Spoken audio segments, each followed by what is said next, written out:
Astaghfirullah Rabbal baraya. Astaghfirullah minal khataya. Rabbi zidni ilman nafi'an wa wafiqni amalan shalihan.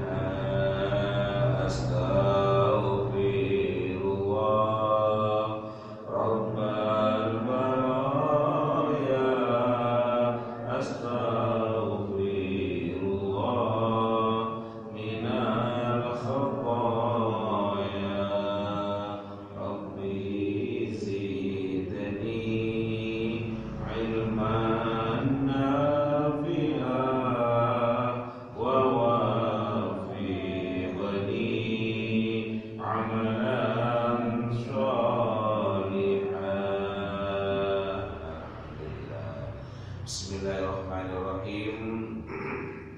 Assalamualaikum warahmatullahi ta'ala wabarakatuh. Bismillah, alhamdulillah, wassalatu wassalamu ala rasulillah wa ala alihi wa sahbihi wa mawala. La hawla wa la quwata illa billah. Rabbi shrah li sadri wa yassir li amri wahlul 'uqdatam min lisani yafqahu qawli. Bapak Ibu sehat dan baik. Alhamdulillah, mudah-mudahan terus sehat dan mudah-mudahan bisa memanfaatkan kesehatan kita kepada hal-hal yang bermanfaat dan bernilai ibadah. Amin Allahumma amin. Alhamdulillah, pagi ini kembali kita bersama dalam satu majelis ini dalam rangka kita ngaji bersama menimba ilmunya Allah. Mudah-mudahan kebersamaan kita di majelis ini dicatat oleh Allah sebagai amal soleh. Mudah-mudahan kita yang berkumpul di tempat ini besok dikumpulkan kembali oleh Allah sama-sama berada di surga. Amin Allahumma amin. Bapak Ibu, mari kita lanjutkan ngaji kita. Bismillahirrahmanirrahim. An Ibnu Abbas radhiyallahu anhuma anna Rasulullah sallallahu alaihi wasallam ra'a khataman min dhahabin fi yadi rajulin fanaza'ahu fatarahahu wa qala ya'midu ahadukum ila jamratin min narin fayaj'aluha fi yadihi faqila lirrajuli ba'da ma dhahaba Rasulullah sallallahu alaihi wasallam. Dari sahabat Ibnu Abbas, semoga Allah ridha kepadanya, anna Rasulullah sallallahu alaihi wasallam, sesungguhnya Rasulullah sallallahu alaihi wasallam ra'a, melihat, khataman, cincin, min dhahabin, dari emas, fi yadi rajulin, di tangan seorang laki-laki. Fanaza'ahu, maka kemudian Rasulullah melepaskannya, fatarahahu, lalu melemparkannya, wa qala, dan Nabi berkata, ya'midu ahadukum ila jamratin min narin fayaj'alha fi yadihi. apakah salah seorang di antara kalian ini sengaja mengambil bara api dari neraka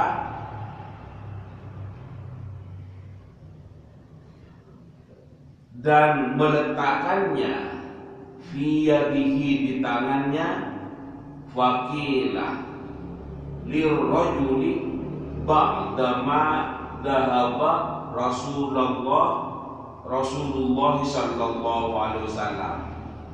Kemudian setelah Rasulullah pergi, lalu ada yang berkata kepada orang yang memiliki jin-jin itu, khudh khotamakan tafi bihi. Apa katanya orang itu? Ambillah jin-jinmu, manfaatkanlah ia. Qala, orang itu menjawab, la, tidak, wallahi la akhudhu abadan wa qad tarahu Rasulullah sallallahu alaihi wasallam. Demi Allah, saya tidak akan mengambil jin-jin itu selamanya, karena Rasulullah telah membuangnya. Rawahu Muslim, meriwayatkan pada hadis ini Imam Muslim. Berarti hadis ini sahih. Bapak Ibu hadirin sekalian yang dirahmati Allah, apa yang bisa kita pahami dari kandungan hadis yang saya bacakan tadi? Kalau saya maknai secara global, bahwa satu ketika Rasulullah melihat salah seorang di depan Rasulullah itu, yang orang itu memakai emas, memakai cincin bahannya dari emas. Khotaman min dhahabin fi yadi rajuli. Cincin dari emas di tangan seseorang. Artinya seseorang sedang memakai cincin emas, fanaza'ahu fatarahahu, maka kemudian Rasulullah melepaskannya. Setelah dilepas itu oleh Rasulullah, dilempar. Kemudian Rasulullah mengatakan kepada orang itu, apakah salah seorang di antara kalian ini sengaja mengambil bara api dari neraka? Maka kemudian orang lain di sebelahnya itu mengatakan, ambillah cincinmu. Yang diambil, yang dilepas oleh Rasulullah kemudian dibuang itu, ambil, manfaatkan saja, eman, oh itu emas. Kemudian orang si pemilik emasnya itu, atau si pemilik cincinnya itu, la, wallahi la aku abadan, enggak, demi Allah saya tidak akan mengambilnya, karena Rasulullah sudah melemparkannya. Hadirin para jamaah yang dirahmati Allah, hadis ini adalah menunjukkan bahwa laki-laki itu tidak boleh memakai aksesoris emas. Dalam hal ini adalah cincin. Bagaimana kalau bukan cincin, kalung misalnya, yang bahannya juga dari emas? Menurut madzhabul arba'ah atau imam mazhab yang 4 itu, ada Imam Hanafi, ada Imam Maliki, ada Imam Syafi'i, ada Imam Hambali, itu disebut dengan madzhabul arba'ah, 4 imam mazhab. Di Indonesia itu selama mengikuti pendapat-pendapat imam mazhab yang 4 ini, Syafi'i, Hambali, Maliki, dan Hanafi, itu masih tergolong kepada Ahlus Sunnah wal Jamaah. Nah, keempat imam mazhab ini adalah sepakat bahwa tidak boleh laki-laki itu memakai aksesoris dari emas, cincin atau kalung dari emas. Bagaimana Ustaz kalau seperti jam tangan, Rolex misalnya? Rolex itu kan yang bagus itu kan bahannya juga dari emas. Harganya banyak yang lebih dari 1 miliar. Kalau Pak Samsul tidak mungkin pakai seperti itu. Dari mana?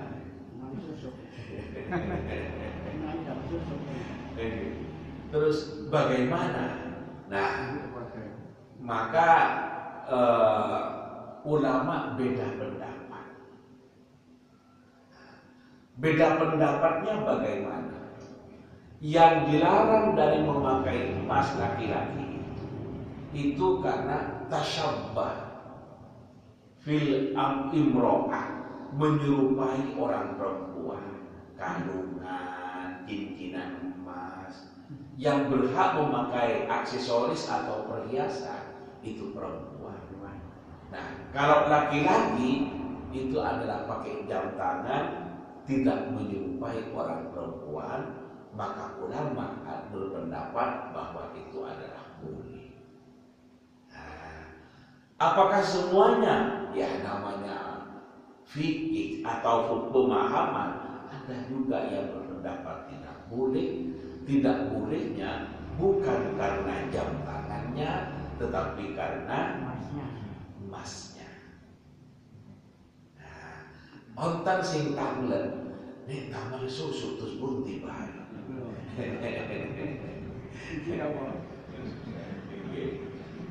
Susu itu adalah bukan perhiasan.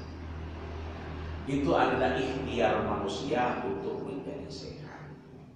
Tetapi kalau bisa memberikan mudarat kepada yang memakainya, maka itu menjadi tidak boleh. Nopo bak mudarat, memasukkan sesuatu ke anggota tubuh yang memang bukan bagian dari anggota tubuh itu bisa saja membahayakan manusia. Karena itu maka konsultasinya ke dokter. Boleh apa enggak? Nah, kalau sesuatu itu bisa membawa ke mudaratan bagi seseorang, maka itu tidak boleh. Karena manusia itu harus berikhtiar untuk menjadi sehat. Tapi kalau manusia itu berikhtiar dalam rangka menyelamatkan nyawa, itu boleh. Boleh. Seperti ring jantung.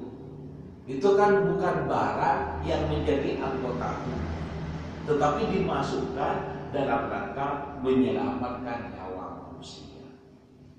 Setelah pakai ring jantung apa terus kemudian mesti hidup terus, ya belum tentu juga. Karena yang punya umur itu adalah Allah Subhanahu wa Ta'ala. Kalau sudah waktunya diambil oleh Allah, sudah waktunya dipanggil untuk menghadap kehadiran Allah, walaupun pakai ring jantung enam, ya meninggal. Jadi semacam pakai ring jantung, kalau itu adalah usahanya manusia untuk mempertahankan nyawanya, itu adalah boleh. Tapi kalau cincin di sini ini adalah Rasulullah dengan tegas melarangnya. Karena itu adalah tasyabbaha bimra'atin, menyerupai orang perempuan. Bagaimana kalau perempuan menyerupai laki-laki? Di sama saja. Laki-laki menyerupai perempuan tidak boleh, perempuan menyerupai laki-laki tidak boleh. Laki dan perempuan itu bukan pilihan. Laki dan perempuan itu sudah ketentuan Allah. Kalau dalam bahasa sekarang adalah kudrat. Sudah kudratnya ada yang diciptakan laki-laki, ada yang diciptakan menjadi perempuan. Ada juga manusia yang tidak puas dengan kudrat dari Allah. Yang laki-laki berupaya untuk menjadi perempuan.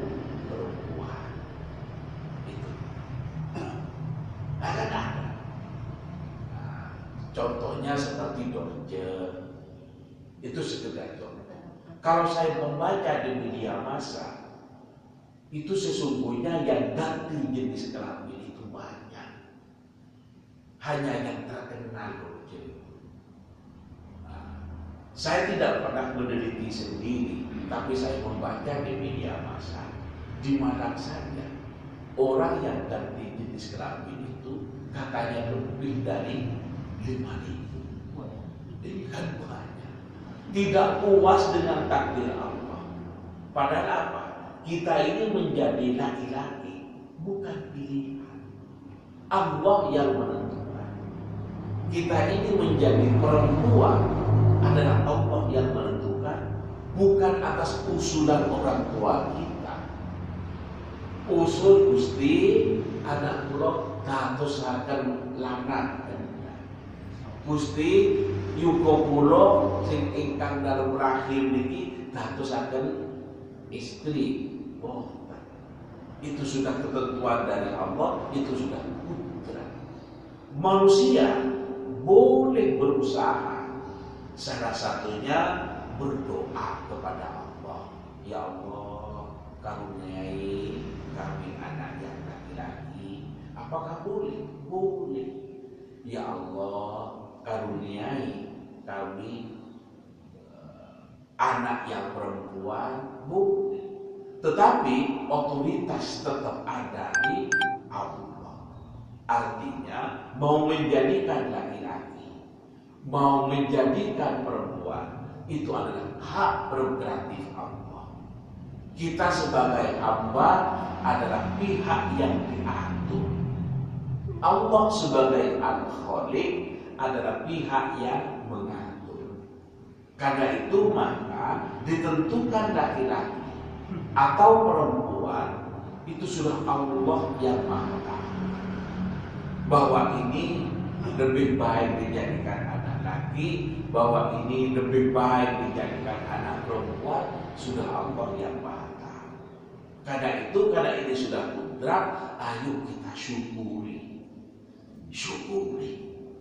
Dalam kenyataan hidup, tidak semuanya yang laki-laki itu adalah selalu bernasib baik. Tidak juga.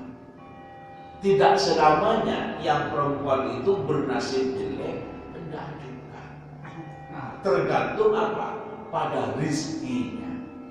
Karena itu maka mohon kepada Allah, semoga anak yang dikandungnya dijadikan oleh Allah anak yang rizkinya banyak dan barokah. Rizki itu bukan hanya uang. Rizki itu bukan hanya materi. Kesehatan, ilmu pengetahuan, nasib yang baik, itu juga rizki. Itu juga rizki. Ya kita mohon kepada Allah. Nah, dalam rangka memohon kepada Allah ini, kalau orang Jawa biasanya mengadakan satu momen, satu acara yang disebut dengan tingkep selamatan. Apa yuna orang rame selamatan deh, selamatan apa? Anakku itu hamil. Itu dia disebut dengan selamatan tingkepan. Nah, acaranya ngundang keluarga, ngundang tetangga. Berapa jumlahnya? Kita terserah kemampuannya, tergantung pada anggarannya. Isinya apa? Mendoakan agar janin dan bayi atau bayi yang dikandungnya mudah-mudahan oleh Allah pada saat melahirkan diberi anaknya sehat, orang tuanya sehat, rezekinya melimpah, nasibnya nasib baik, dijadikan anak yang ahlul khair, itu dipohonkan, ngundang keluarga dan tetangga. Kok enten rujaan, enten nuter iku nopo? Dan itu tradisi atau budaya diberi rujak oleh orang tua dulu supaya apa? Ada bedanya dengan seramkan yang lain, ada bedanya dengan tahlilan dan lain sebagainya. Kan bukan? Tapi kemudian kadang ketika diberi rujaknya pedas, ketika rujaknya kurang pedas, kok paling ini, rujaknya kasih pedis. Tidak ada hubungannya rujak pedis itu dengan dana. Tapi ya begitulah orang cerita. Jadi memohon kepada Allah untuk dikaruniai anak sesuai dengan harapan, boleh, sah, silakan. Kemudian sebelum berjima misalnya memperbanyak makan daging dan sebagainya, itu kan ikhtiar manusia, boleh. Yang tidak boleh kalau sudah lahir ke dunia, kemudian sudah ditetapkan oleh Allah jadi anak laki-laki, tidak boleh itu berubah jenis kelamin menjadi perempuan. Tidak boleh berubah jenis perempuan menjadi laki-laki. Itu namanya apa? Melawan kudrat Allah. Sudah ketentuannya begitu. Kita syukuri. Hidup ini menjadi indah karena ada perempuan, ada laki-laki. Coba dengan bayangan, di dunia ini laki-laki semua. Repot. Hari Pak Dawi tarung terus. Ngumpul nih. Nah, perang terus main anggar.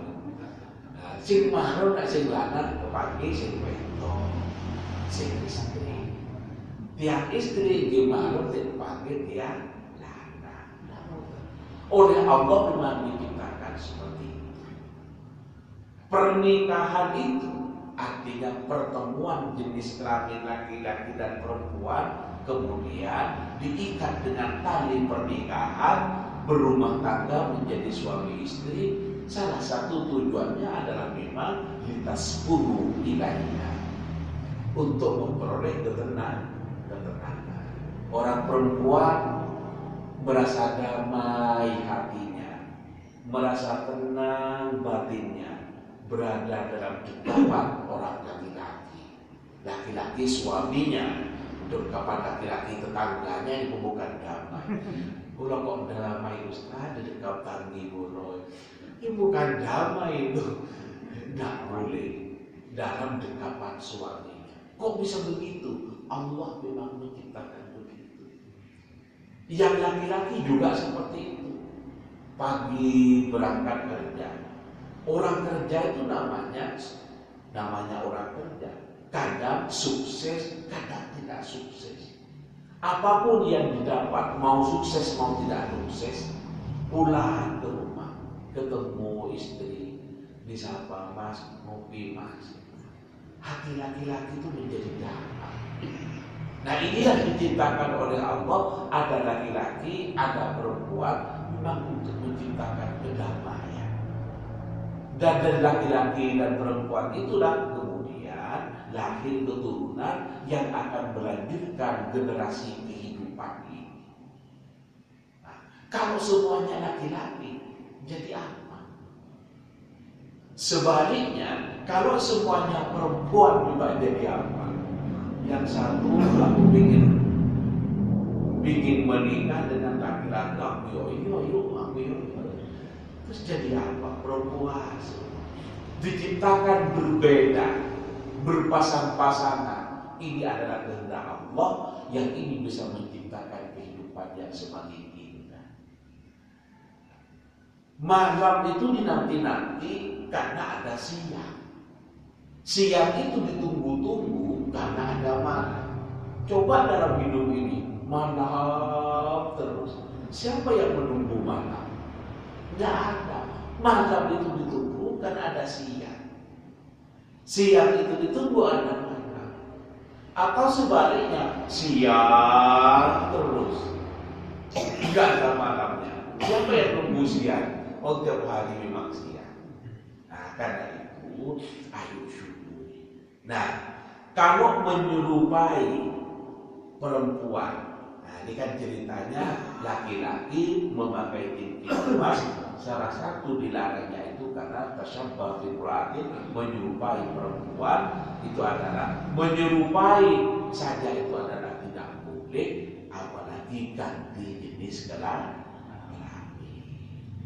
Kan itu kesimpulan kita. Ganti tidak ditambah tidak boleh. Sudahlah, syukuri yang menentukan laki atau perempuan ini adalah Allah. Saya katakan di awal, menjadi laki-laki dan perempuan bukan pilihan, tapi sudah ketetapan. Kalau rezeki, ayo berusaha. Nah, apapun kenyataan hidup, mau kaya, mau biasa, ya, kita harus jalani dengan tetap bersyukur kepada Allah. Karena adanya yang kaya, adanya yang miskin, ini juga adalah merupakan nikmat dari Allah. Coba di dunia ini kaya semua, mau bangun, tidak ada yang jadi kuli, mau kaya semua. Sebaliknya, miskin semua, mau cari atau melamar pekerjaan, tidak bisa, tidak dapat. Karena yang lain miskin semua, tidak ada yang menerima karyawan dan seterusnya. Untuk itu perbedaan ini adalah sesungguhnya adalah kehendak Allah, maka melawan perbedaan sama dengan melawan kehendak Allah. Jadi hadis ini menunjukkan larangan bagi kaum laki-laki untuk memakai cincin emas. Kemudian hikmah yang kedua dari kandungan hadis ini menunjukkan ketaatan para sahabat kepada Rasulullah.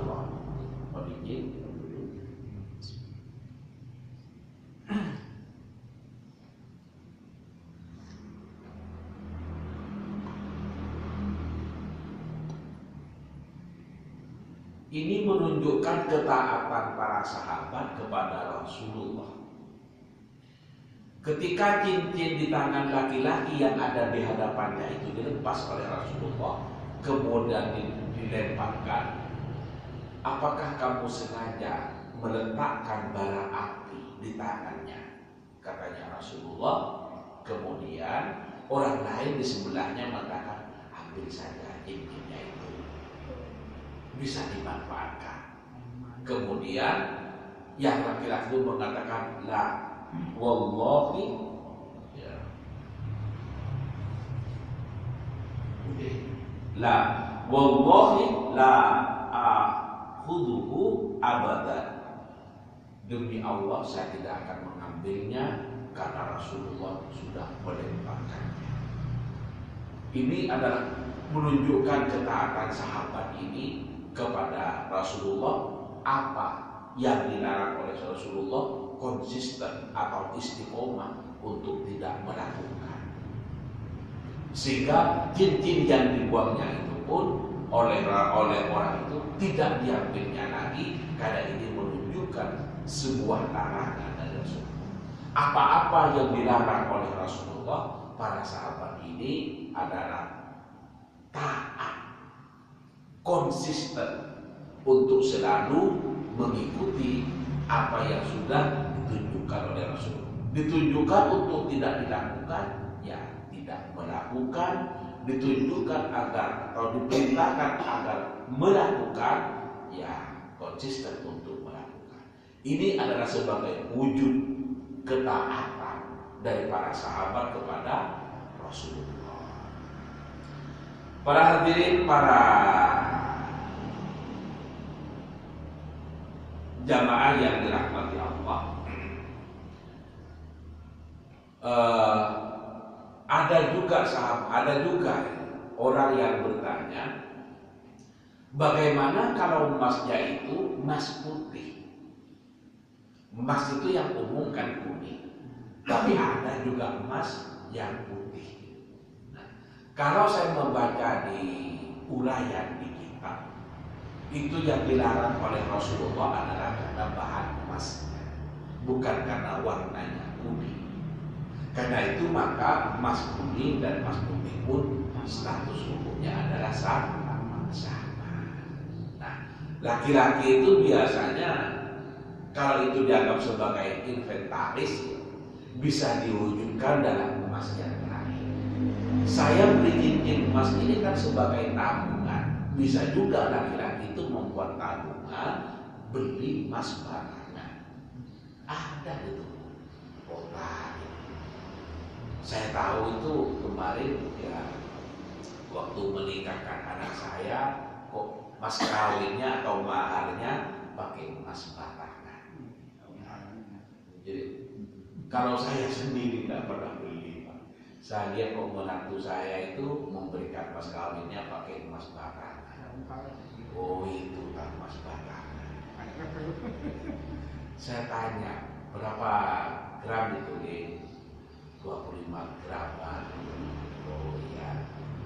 Apakah sama emas batangan ini dengan emas yang perhiasan? Boten sami. Itu berapa? Ini per gram 1 juta. Berarti kalau 25 gram emasnya saja itu 25 juta. Ya, dagangnya hanya untuk. Nah, saya berarti serius aku mau menikah. Ya terus dong. Bapak itu. Saya kadang masih meragukan kalau mas kawin itu dari perangkat sholat. Saya tanyain, saya nikahnya pakai mas kawin apa? Perangkat sholat bahan. Orang sholat itu ada tempatnya masjid, sholat, apa sampai juga konsep mas kawin masjid, gimotan mas. Apa saja, ruku, mukena, kalian sejadah bau, monoah. Sebut saja lah sejadah dan ruku. Perangkat sholat itu nanti ada masjid, ada gimana? Ikut banyak. Mungkin kalian sejadah bayar mohon perangkat sholat. Abah tahu kita kalau sholat di masjid itu kan perangkatnya itu ada masjid, ada jadi mau kena sejadah ya? Gimana? Memang di Indonesia itu lebih sederhana, menikah itu ya mas kawinnya cukup dengan perangkat sholat yang biayanya kadang 500.000 sudah cukup. Berbeda dengan di Mekah. Di Mekah itu kalau mau menikah tidak cukup sang suami itu atau calon suami sudah berpenghasilan, tapi di sana juga harus punya rumah. Karena itu kalau pakai istilah Indonesia, di Mekah itu sampai banyak perawat tua karena yang laki-laki banyak yang tidak sanggup menikah. Kok bisa segitunya? Ya memang lain daerah dan lain budaya. Nah, budaya sana ya di situ. Kalau itu diterapkan di Indonesia berat. Kapan bisa beli rumah itu? Apalagi tinggalnya di kota Malang, rumah di Malang, apa ada yang 10.000 dah, ya juta, ya ada mesti ratus juta. Kalau dulu kan masih sekian. Oke, Bapak Ibu hadirin sekalian yang dirahmati Allah. Jadi agama mengatur kita untuk kita proporsional. Laki-laki bukan tidak boleh untuk berhias, berdandan atau beraksesoris, tetapi tempatkan sesuatu itu pada tempatnya. Ini adalah untuk perempuan, ini adalah untuk laki-laki. Ayo kita menaati aturan yang sudah digariskan oleh Nabi dan oleh Allah Subhanahu wa Ta'ala. Mudah-mudahan kita semua diberi kekuatan untuk bisa mengamalkan apa yang sudah menjadi aturan agama ini. Amin Allahumma. Bapak Ibu, mungkin pertemuan kita hari ini saya cukupkan sampai di sini. Saya mohon untuk undur diri. Saya akhiri sampai di sini. Sampai ketemu dengan pertemuan berikutnya. Semoga Allah mengaruniai kesehatan kepada kita semua sehingga tetap bisa menghadiri majelis taklim ini, dan mudah-mudahan kehadiran kita pada majelis taklim ini dicatat oleh Allah sebagai amal soleh. Amin Allahumma amin. Hadanallahu wa iyyakum ajma'in ila shiratal mustaqim. Assalamualaikum warahmatullahi wabarakatuh.